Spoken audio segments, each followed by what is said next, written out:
Turi ku munsi wa gatatu igenekerezo rya gatanu kwezi kwa gatandatu umwaka wa 2019 ndabaye ikaze mwese muriko muradukurikira sangwe ikaze murano makuru twabateguriye tugira duhere ku nkuru yagize abasirikare b'u Burundi bariko baragombogwa muri Amisom bari mu mabato ya 47 na 48 agashavu ni kenshi kuko batacemerewe gutahana ibiro birenga 200 mu byo baba batekeye mu gihe bahora bemerewe gutahana ibiro 90 bakagiriza leta y'u Burundi kuba yarariye amafaranga yaragenewe gukota indege nini yo kubatahana.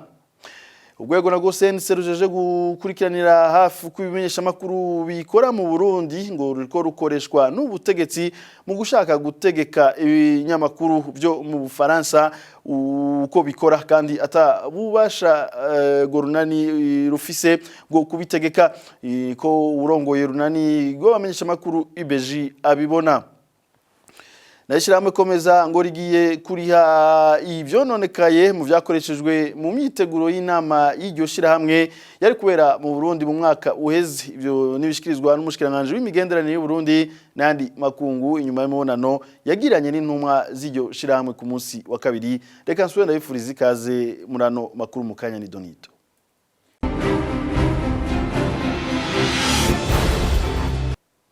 Narimejeje kubibabwira kababaro ni kenshi mu basirikare bariko baragombogwa muri Somalia bagikana amahoro muri Amisom kuva ku magenekerezo ya kabiri gushika kujya munani ruhesha umwaka turimwo abasirikare ntibacemerewe gutahana imizigo irenze ibiro 200 mu gihe bari basanzwe bemerewe gupakira ibiro 90 igica gikurikira ivyo baba baraguze ngo bazotahane baraheza bakabisiga. Abo basirikare bakidogera leta y'u Burundi kuba yabazaniye indege ntoyi muri ico gikorwa mu gihe amahera ubumwe bwa Afrika bwahora bukoresha butigeze buyagabanya. Idonido na mugenzi wacu Reverien Bazikamwe. Abo basirikare bakogwa ko niyo ngingo nabo mu mabatayo ya 47 na 48 bari basanzwe mu Mogadishu. Amakuru dufise iyo ndege irikira koreshwa muri ico gikorwa yoba yakodeshejwe mu gihugu ca Afrika y'Epfo. Iyo ndege ikabifise ubushobozi bwo gutwara abasirikare 110 ku munsi umwe iraheza ikazana incuro zibiri abasirikare bagera ku 220 ikongera igatahukana abandi bagera ku 220 nyene. Abasirikare baza kugombora bavuye i Bujumbura bo mu mabatayon ya 52 na 53 bemerewe kurirana imizigo itarenza ibiro 10 gusa. Abariko nabo baratahukanwa basabwa kutarenza ibiro 200 mu gihe bahora bemerewe kurirana ibiro 90. Kukubura uko bari bugire abo basirikare baraheza ivyo baguze bakabisiga muri Somalia abandi bagasubira kubigurisha babihombesha kugira bashobore gutahukana udufaranga na dukeya. Na ikipuba militaire irabirenge hatagize ivyuta vyabaye ntibibabaje abantu bafata isukari amata baguze bagasesa abandi bagata abishoboye bakabigurisha ibiciro birashoboka. Abantu bagurisha milk ikigopo c'amata amadolari 5 bahibuza amadolari 18 isukari baguze amadolari 13 18 bakayigurisha amadolari 5 umu abayiko hari n'abantu bamwe kwesha bafata isukari bakabisesa muri iki gihe hana abantu bakaja mu ikoni indege ikonje abanyamerika barasubiye ku donko nta muntu n'umwe yaronse ngenda ngo iki kintu mu Burundi ariko basoda kubera bari batashe baravyakirwa baritahira bayemeye barati ibintu baguze amadolari. Abo basirikare ba Amisome bakidogera leta y'u Burundi ko yabahemukiye mu kudaha agaciro igikorwa bariko barakora muri Somalia. Bakababazwa nuko imbere yuko amafaranga yo gukota indege zo kugomboza abasirikare aja mu minwe ya leta y'u Burundi bari bafashwe neza. Iyo ngingo ikaba yari yafashwe mu kwezi kwa kabiri uyu mwaka igihe leta y'u Burundi inanye ko abasirikare 600 batahukanwa kandi ishirahamwe mpuzamakungu ONU ryari ryamaze kuriha indege. Ishirahamwe ONU rikaba ryaciye rifata ingingo ko rizohora ritanga amafaranga ku gihugu maze kikimenya ingene kigomboza abasirikare bacu. Reverien Bazikamwe tumushimire tubanaye n'amakuru twabateguriye urwego sense ruje gukurikiranira hafi ibinyamakuru mu Burundi ngo nta bubasha rufise bwo gutegeka ibinyamakuru vyo mu Bufaransa uko bikora ivyo nibishikirizwa rero n'uburongo yishira hamwe UBG y'abamenyesha makuru bo mu Burundi inyuma yaho ico kigo sense yitangarije ko hari ingingo zigiye gufatirwa iradio y'abafaransa RFI kubera yavugije ikiganiro kirimwo Margarita Barankitse arongoye ikigo Maison Shalom kubwa Alexandre Niyunge ko urongoye sense Nestor Bankumukunzi yabivuze nk'igikoresho c'ubutegetsi. Alexandre Niyunge kati ingingo zizofatwa zizosubiza inyuma kurusha ubwisanzure bw'ibimenyesha makuru narijya hegereje amatora tumukurikire. Niterabwoba ririko rirakorerwa ivyo binyamakuru kubera nka RFI niyo yonyene isigaye mu binyamakuru mpuzamakungu yari icumvikana kuko urazi ko ibindi byo vyaciwe. Iyo ngingo iri kwifatwa mu bisanzwe biravye bijanye n'ibihe turiko turajamwe. Ico tubona nuko ari uko bariko bitegura yuko ibihe biriko biraza vyerekeye amatora atakinyamakuru na kimwe cigenga coba kigifise gigishikiriza ijambo canke gishikiriza amakuru mu Burundi. Ubundi tugarutse kuri ico cyo kuvuga yuko abanyamakuru amenyesha makuru nako ba RFI boba baragize amakosa nibaza yuko Bankumukunzi bimurengeye atari muri novuga ko bitari mu vyajejwe kuko nibaza ko ajejwe cyane ibimenyesha makuru n'amakuru ashikirizwa mu Burundi.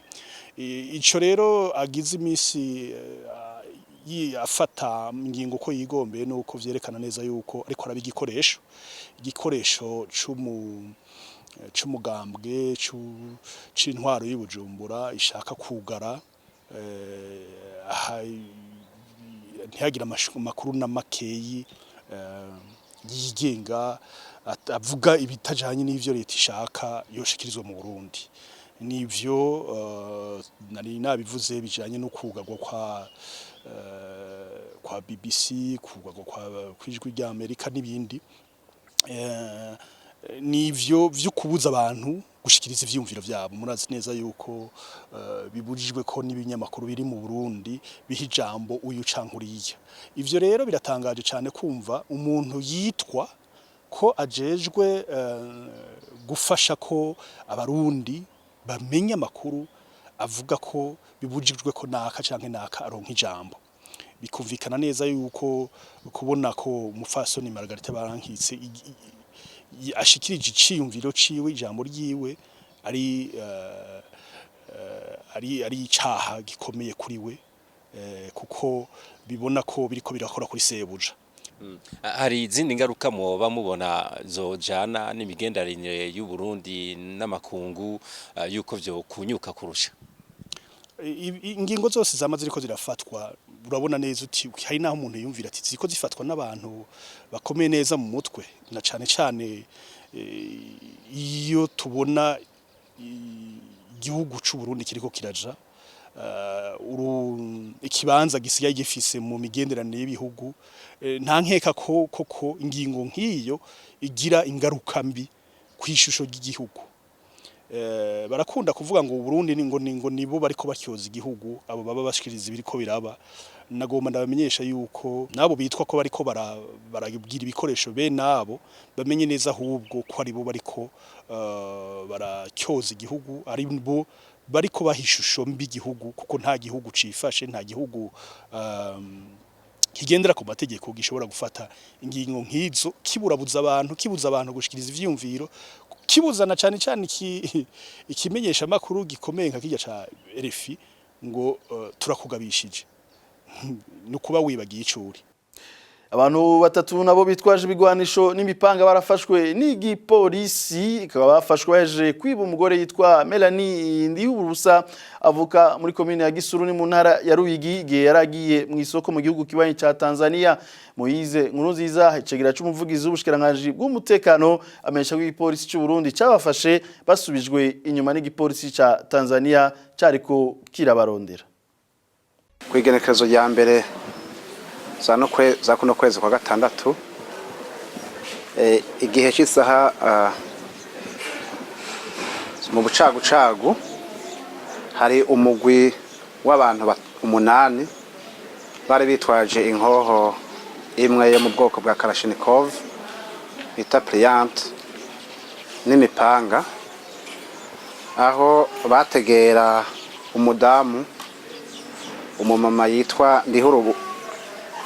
Nduhirubusa Melanie, aho yaragiye mu isoko mu gihugu kibanyi ca Tanzania. Akaba uyo mudamu avuka muri komine Gisuru umutumba Nyabitaka. Amaze kurengana rero urubibe igihugu cacu gihana igihugu ca Tanzania, yahuye n'uyo mugwi baramwambura ivyo afise vyose, bongera mutwara n'amahera yari afise ibihumbi 226 vy'amashiringi y'igihugu ca Tanzania. Uyo muntu yaranyarutse aratabaza abajije umutekano, mbere baca barakorana hamwe n'igihugu kibanyi ca Tanzania, aho kagwi kavuye kabura aho gaca mu ca Tanzania kagaruka mu gihugu cacu c'u Burundi. Bamaze kugaruka iwacu mu Burundi, bageze muri komine Kinyinya, baragerageje kurasana n'abajije umutekano, aho muri abo hapfuyemwo 3. Abapfuye akaba ari Nyandwi Vena, icegera cyo ararongoye uwo mugwi, Ndayishimiye Manase hamwe na Niyonzima Gerard. Muri uwo mwanya nyene haciye hafatwa abandi 3 bo muri uwo mugwi. Umwe akaba yitwa Fagutunga Jackson na Saro Jackson hamwe na Ntirampeba. Abo rero 3 akaba aribo twaberetse nga hano bashoboye gufatwa. Hariho uwundi agira 7 yafatiwe mu gihugu ca Tanzania kibanyi, turindeye ko bamushikiriza igihugu cacu. Nawe akaba yitwa Habonimana Gerard. No kuvuga muri uyo mugwi hasigaye umuntu umwe niwe atarafatwa. Uno munsi rero nuko twobwira abo bantu bose, umuntu yibaza ko ashobora gutora ikigwanisho kumvo iyo ariyo yose kugira ngo ahungabanye umutekano w'abene gihugu, ko inzego z'umutekano ziri maso. Ishiramwe komeza nkuko nababwiye rigiye kuriha ivyononekaye byakoreshejwe mu myiteguro y'inama y'iryo shirahamwe yari kubera mu Burundi mu mwaka uheze, mu nyuma hafatwa ingingo yuko itazobera mu Burundi. Ivyo vyashikirijwe n'umushikiranganje w'imigenderanire y'u Burundi n'andi makungu Ezekiel Nibigira hari ku munsi wa kabiri nyuma y'umubonano yagiranye n'intumwa z'iryo shirahamwe zari zagendeye u Burundi zirongowe n'umunyabanga mukuru w'iryo shirahamwe komeza. Hejeje kwakira umurwi uvuye mwishirahamwe komesa, ukaba wari urongowe n'umunyamabanga mukuru w'iryo shirahamwe. Bakaba bari baje hano mu gihugu cacu kugira ngo dushobore kuvugana na cane kubijanye n'imigenderanire iri hagati y'igihugu c'u Burundi n'iryo shirahamwe rya komesa.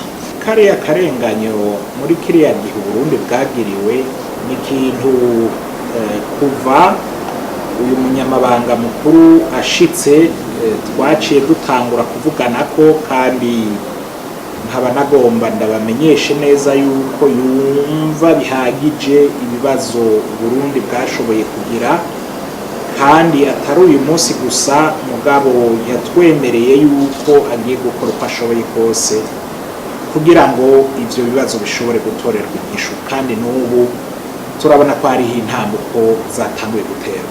No mu mubonano duhejeje kugiriranira, kimwe mu byo ahejeje gushikiriza nuko bisunze urutonde rw'ivyononekaye ku bijanye n'integuro ya ruriya rubanza rutabaye kiriya gihe, bamaze gutangura kuvyiga ko ubu rero hariho umurwi mbere muri bamwe bagendanye uwo murwi ugiye wicarane n'umurwi w'iwacu binjiremwo baje mw'ijonjoro hanyuma barabe ko hari icokorwa kugira ngo bashoboye kugira ico batakaje barabe ko botunganirizwa. Umunyamabanga mukuru w'iryo shirahamwe ikomeza umufasoni Kirece Mpundu Kapwewe inyuma y'ubwo rugendo yaramenyesheje imigambi itari mike iryo shirahamwe gifuza kurangurira mu gihugu aho naho hakaba harimwo ibijanye no kuronsa inyigisho nkarishabwenge n'ibikoresho abakozi bakorera muri iryo shirahamwe mu Burundi hamwe no gukingira abaguzi n'ibidandazwa b'iryo shirahamwe. It's important that I come here. Kabaye n'akaryo keza ko kugendera hariko hakorera imigambi ifashwe mu mugongo na Komeza. Hari ahantu habiri hariko harangurirwa iyo migambi nagendeye ahambere ni ku biro mpuzamakungu twahaye Uburundi kandi ngiye kubaha ibikoresho no kubakarihiriza ubumenyi kugira ngo twongere ubushobozi bwabo bikazofasha mu bijanye n'umutekano w'abakiriya ku rwego mpuzamakungu hamwe n'ibidandazwa eka mbere n'abazoguma bakurikirana ivyo bikorwa ko biriko bishirwa mu ngiro neza hakurikijwe amategeko. Iyi niyo migambi yacu kandi nk'umunwanyi wa Komeza tuzoshigikira cyane mu mugambi w'iterambere ry'u Burundi kandi tuzokwama tugiranira ibiganiro bijanye n'uwo mugambi twiteze kubona umusaruro n'impinduka kugw'uyu mugambi ivyo bikazotwereka ko Uburundi hari ico bwumukiye mu muryango wa Komeza. Burundi benefits from being a member of Komeza. Tuandanye n'amakuru twabateguriye musi mukuru wa Eid al-Fitr wo guheza amafungo ku bari mu idini rya Islamu warahimbajwe ku musi wa kabiri no mu ikambi y'impunzi z'abarundi Mahama mu gihugu kibanyi cy'u Rwanda. Uwo musi mukuru warahimbajwe izo mpunzi zikemeza ko naho uwo musi washitse bari mu bukene bitabujije ko basangira urukundo ruranga aba Islamu nigo rubakigendera nuno musi kurikira bamwe muri abo.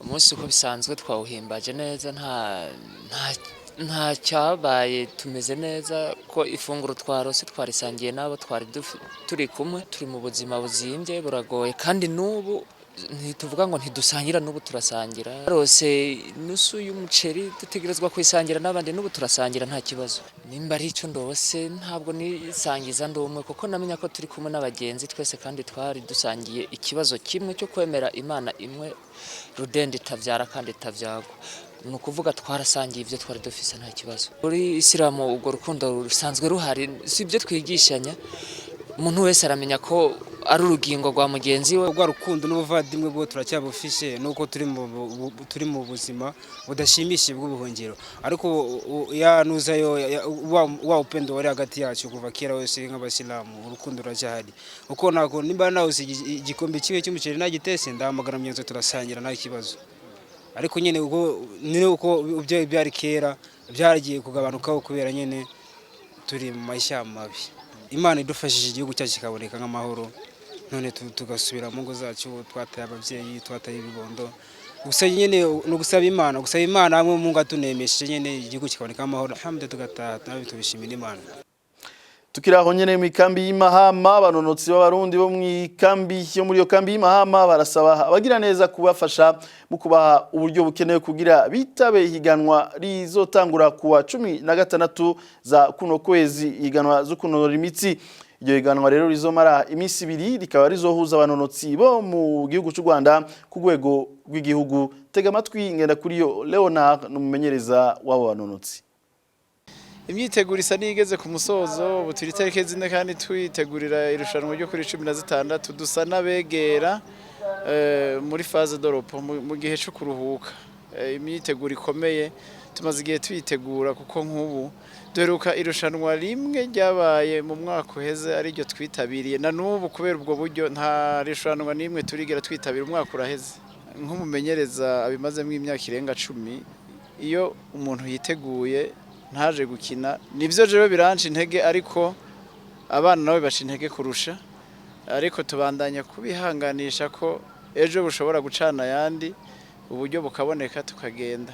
Ico twari dukeneye ca mbere cari nyamukuru, leta y'u Rwanda yaradufashije, baraduhaye amakarata y'impunzi amwe bita carte biométrique de réfugié. Nico kintu ca mbere badusaba ko twaba dufise, kuko nico cerekana ko turi impunzi nyampunzi. Ubu twarakirose, turishimira leta y'u Rwanda. Dusaba umuntu wari we wese abishoboye adutera amafaranga yo kwiyandikisha, ntayo turabona. Amafaranga yo kwiyandikisha ni 18,000, murumva ko ari abana 9, umwana umwe wese yandikisha 2,200. Hanyuma turashaka amafaranga yo kugenda itiki kuva Mahama gushika Kigali ni 5,000, kugera no kugaruka ni 10,000, kurara ni 10,000 ijoro rimwe, kandi uteganya kurara yo kuwa gatanu kuwa gatandatu itarike 15 bagakina 16 kwa Mungu, tukaza kuwa mbere, umva na majoro 2 n'imisi 2 ni nk'imisi 2. Turakenera amahera yo gufungura, umwana umwe ashobora gufungura nk'ibihumbi 2. Amazi murabona ko ibirato ntavyo bafise, impuzu zo kwimenyereza ntazo bafise, zo kugira irushanwa ntazo bafise. Rero uwo dufasha muri ubwo buryo bw'amafaranga n'ibikoresho. Ano makuru tuyasozere kuri nkuru ivunaguye ivugwa mu gihugu ca Republika ya Demokarasi ya Kongo. Umugera wa Ebola mu buseruko bwa Kongo ngumaze gufata abantu barenga 2,000 mu rwandiko ishyirahamwe OMS ryasohoye ku itariki ya 2 Ruheshi rivuga ko hari hamaze gufatwa abantu 8,000. Ishyirahamwe Oxfam rikaba ritewe amakenga n'igurirana ridasanzwe ry'abagwayi. Abayobozi b'iryo shirahamwe Oxfam bavuga ko ubuhinga bukoreshwa muri kino gihe mu kugwanya uwo mugera ataco buriko burafasha. Iryo shirahamwe rivuga ko abanyagihugu bagifise amakenga kuri uwo mugera, aho bavuga ko azanywe n'abawugwanya kugira baronke akazi. Ubu hakaba hibonekeza rero aho uwo mugera uriko uratera kandi utahahora. Kugeza itariki 2 Ruheshi abantu 1,346 akaba aribo bari bamaze gutwagwa n'uwo mugera kuva aho userukiye haraheze amezi 10. Reka nsubira ndabashimire mwese mwariko muradukurikira hano amakuru twabateguye ico tuyasozerera. Ndabashimire mwese naho utaha.